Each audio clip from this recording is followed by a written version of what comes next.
This show, some Ottawa parents do not want their kids to have smartphones too soon.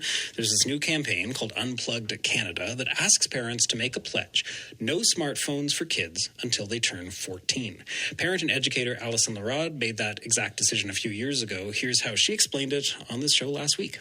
My husband and I did wait until our kids were 14. It was the summer at the end of grade 8, going into grade 9, where we introduced it. As high school educators, we are seeing it every single day. And so we have this awareness that maybe some other families don't have. And it certainly was easy for us to say no. And we're glad we waited. And I want to express to all parents that our kids thanked us. They have thanked us numerous times for waiting.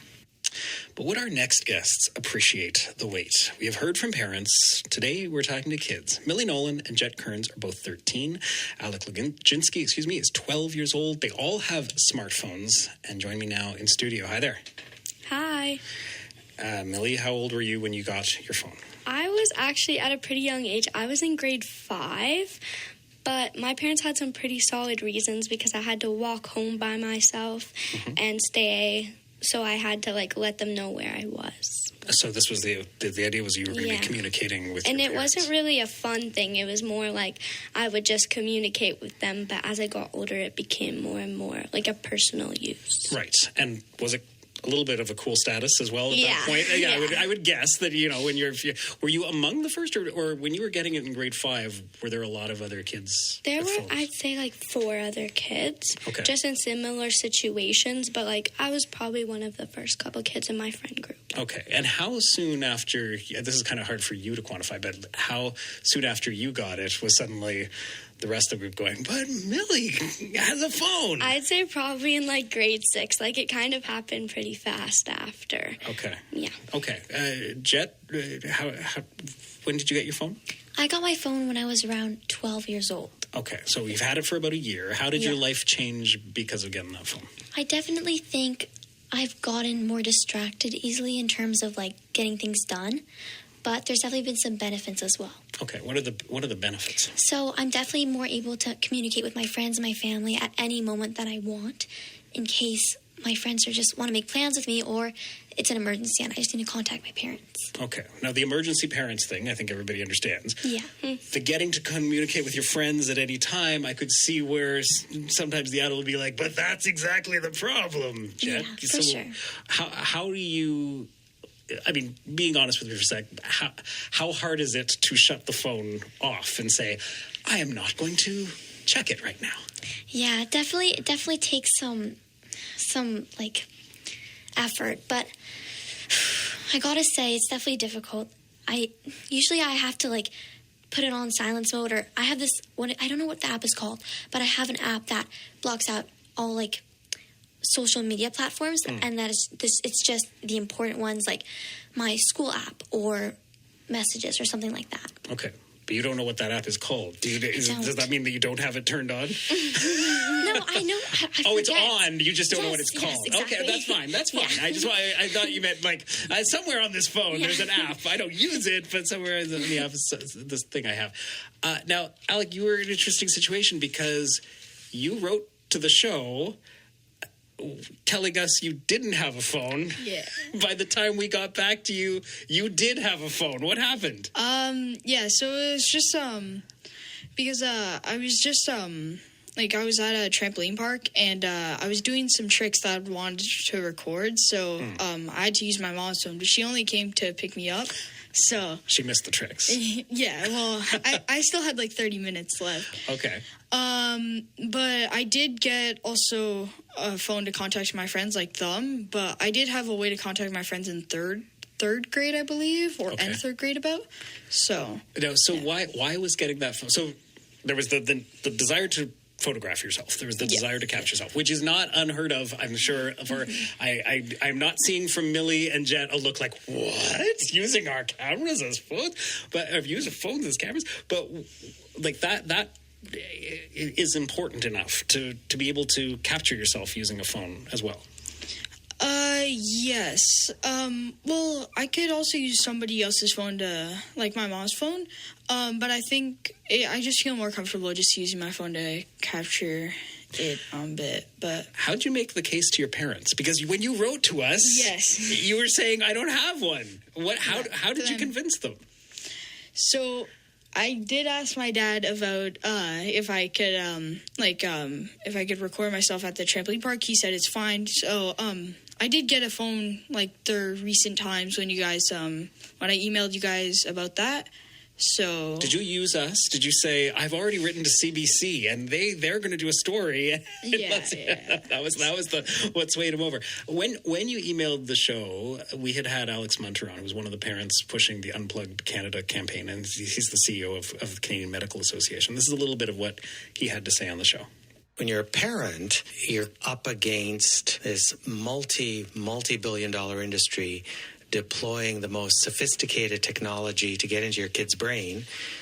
And really, in the same way that tobacco companies used to want to hook smokers when they were young, really get kids onto this very addictive product, because that way they get lifelong customers. I mean, we were just hearing from Jet about how hard it is to shut it off or how hard it is to not pay attention to it. What goes through your mind when you think of this device as being addictive? Well, I'll start with you. Like obviously there's like definitely a lot of pros and definitely a lot of cons. Like Jet said, it's really hard to like get your schoolwork done just because it's like constantly going off and you're always like, oh, what if I have to check this?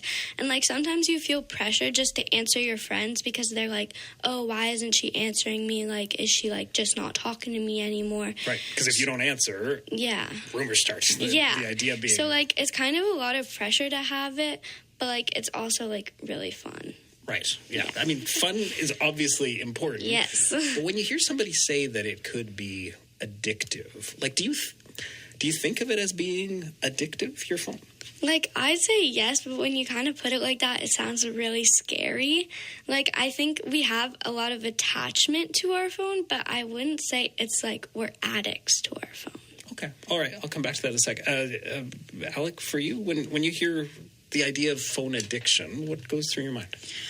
I think of a lot of the generations Gen Z and Gen Alpha, because I do think it is a problem. I think having restrictions against your phone is great also, but I do agree with Jen. Yeah, I do agree with her that it is hard to turn off the phone to study in that, but I also think it's about like self-respect, dignity about. Yeah. So now you've had yours how long? 2 days? About yeah. No, I'm asking how hard has it been those 2 days to like regulate yourself? Not that hard actually, I find. So what's your technique? How do you? So sometimes I just give my sister my phone and she just hides it in her room. The sister like tech, that's the idea. You have one of those who runs and hides it somewhere in the house. Okay. Yeah. Okay. I gave her that one. It did work. I gave her just all my devices and I was just like, here, take them all. And then she was like, okay, thanks. Eventually you're going to figure out where she keeps them, though. I don't even think she hid them. I think she put it on her desk or something. So. Okay, so you are showing, but it has to be out of the room, maybe. Yeah. Millie, I mean, have you seen how the smartphones affect people at school as well? I mean, you mentioned they were fun. You mentioned that there was this, and the communication, the automatic thing back and forth. There's a lot of images also that we get fed all the times on our phones and scrolling through. Do you notice it having an effect? Like, I definitely notice, like, some girls are, like, really, like, attached to their phone and, like, always scrolling. And they'll start to, like, take in the information. Like, they'll start dressing differently. Like, they'll start following more trends. And, like, there's some people who act a certain way on social media, and they'll start acting like them. And it'll just kind of, like, all the information feeds into them, and they kind of start to change themselves. Do you notice yourself doing it as well? I don't mean a complete transformation, but do you notice it affecting you? Like, if you see a bunch of people getting a bunch of likes wearing these certain clothes, you're like, oh, maybe I'll try wearing those certain clothes. So, like, I think lots of people, like, do it, but I think some people, like, get influenced more than others. Jet, do you know? I mean, you said already the stuff that's hard about just shutting it off and putting it away. And I think I would emphasize out there that 10 to 13-year-olds are not alone in this problem. I would say almost people at this very building would have the same problem from time to time. But what about that thing where you're being pushed a lot of information all the time, or images, or stuff from external sources? Is there stuff that's hard to block out? Yeah, so it's definitely, I would say, there's this thing on the internet that's called Shorts you can get on YouTube or Instagram, and it's just constantly short videos that are easy to watch. They don't take much time. All you got to do is just swipe with your thumb, and it's easy to just fall into, like, it goes from 5 minutes to 15 minutes to an hour until it's like 12 a.m. in the morning, and you're just scrolling on your phone, and you just kind of get caught up and just keep scrolling aimlessly. Yeah. And the stuff that's being fed in that feed, and I know exactly what you mean. Because it's short and sort of bite-sized, it doesn't seem that much at the time, right? Like you're watching, this is another funny video. But Millie was just talking about, girls at her school affected how they look or how they act. Do you find it's hard to not get influenced by those videos? Yeah, definitely, because I don't know, there's so many like different videos. There's videos about looks, there's videos about like personality, what's good and what's bad, and I think I can definitely see it in terms of the kids who don't have a phone versus kids who do have a phone. You can see definitely how they act or what they look like and what they wear. So given all that, I mean, if your parents turned around today and said, you know what, we are going to take away your phones till you're 14. You can get them back when you're 14. Alec, we know you just got one, but we're taking away again. Millie's shaking her head already. There's an immediate rejection of this concept before the idea has even been fully pitched. What would you say? What, Millie? So you seem very ready. What they said, Millie, give me the phone. It's just till you're 14. Well, I think it would impact me a lot, but because my brothers don't live with me, they live a bit farther away, I really use that to communicate with them a lot, and I think I'd be pretty sad if I couldn't, but I also feel like it would benefit me in some ways, because when you're doing that doom scrolling and all of that, and all these influencers are influencing you, your attention span kind of goes down, and lots of kids my age now can't really focus on their work as much because they have lower attention spans, or their phone's always going off so they can't really focus.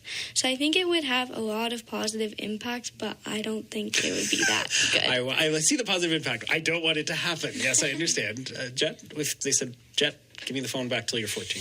Yeah, I would definitely be pretty disappointed and definitely sad, because it's kind of been a part of my life now for a year, and it's you always have it right beside you, so it's easy to pick up whenever you want, and then when it's not there, it's kind of oh, what do I do now? And you kind of are used to just when you're bored picking up your phone, but now it's kind of I have to figure out something else to do to keep me interested, or figure out something else to do. Alec, 2 days, you've had it. What if they said, give it back? So I think I'd be okay, because I feel the main reason that a lot of people get their phone at the beginning is to talk to family and friends, and easy to communicate. I think that I'd be okay, because my attention span is getting lower the longer you have a device. You notice it even within those days? You can be on social media, yes. Wow. Okay. So I do think that it, Millie? Like Millie said, yeah, sorry. There is pros and cons, but I do think that a lot of people would be able and a lot of people wouldn't. So I thank all of you for coming in, for keeping your phones off the entire time, and for talking with me today. Thanks so much, everybody. We'll check in with you again. Thanks so much for being here. Thank you. Millie Nolan, Jet Kearns are both 13 years old, and Alec Luginski is 12 years old, and they all have smartphones. You have thoughts on what they had to say, all in a day at cbc.ca.